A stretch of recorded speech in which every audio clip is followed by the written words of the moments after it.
Je m'appelle Delphine Reist, je suis artiste et je vis à Genève. Je travaille essentiellement à partir des objets. C'est une de mes marottes. C'est un de mes intérêts principaux. Et je ne saurais pas vraiment dire si je les détourne. Il y a beaucoup d'artistes du XXe siècle qui travaillent sur les détournements d'objets. Je dirais plutôt que j'essaye de concentrer le regard sur les objets et d'essayer de voir les objets comme des symptômes de notre société. Je ne les vois pas nécessairement, ou pas que, comme le résultat d'une évolution positive.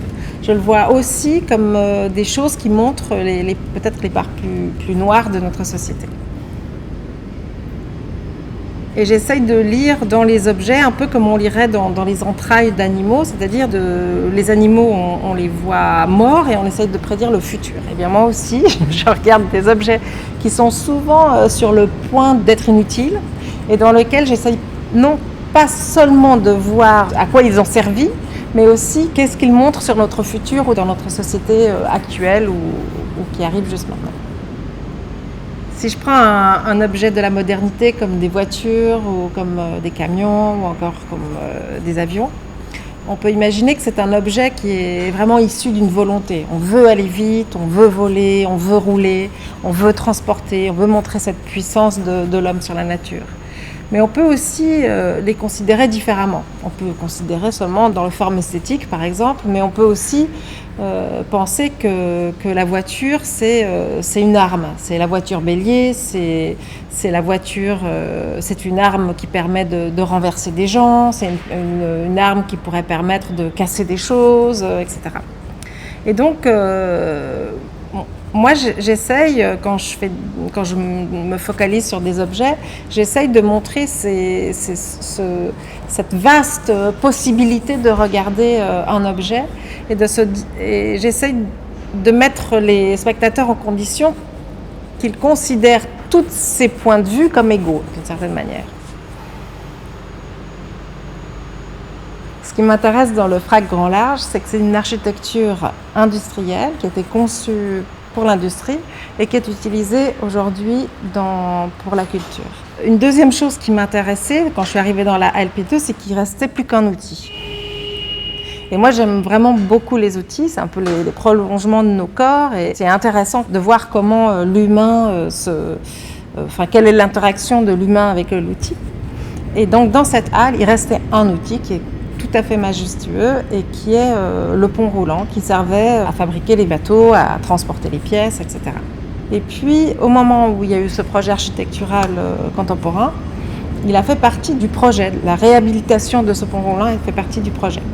Donc je savais qu'il était en fonction.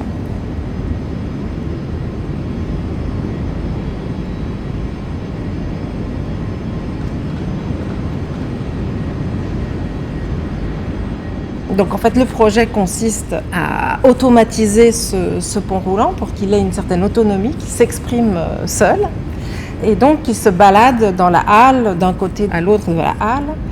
Et je me suis demandé, mais qu'est-ce que c'est que ce type de mouvement de va-et-vient et de pont roulant? Et ça m'a fait penser à quelque chose qu'on a presque tous chez soi, qui sont les scanners et les photocopieuses ou les imprimantes. Et ce qui m'intéresse là-dedans, c'est le rapport entre une macro-mécanique du XXe siècle et puis une micro-mécanique qui a intégré nos maisons, en fait, qu'on a chez soi, sur le même type de modèle, mais qui fait qu'au lieu d'aller pointer et puis d'aller travailler comme ouvrier dans les usines, aujourd'hui, on est ouvrier même sur notre temps libre. En fait, on va produire ce qu'on achète, on le produit soi-même chez soi.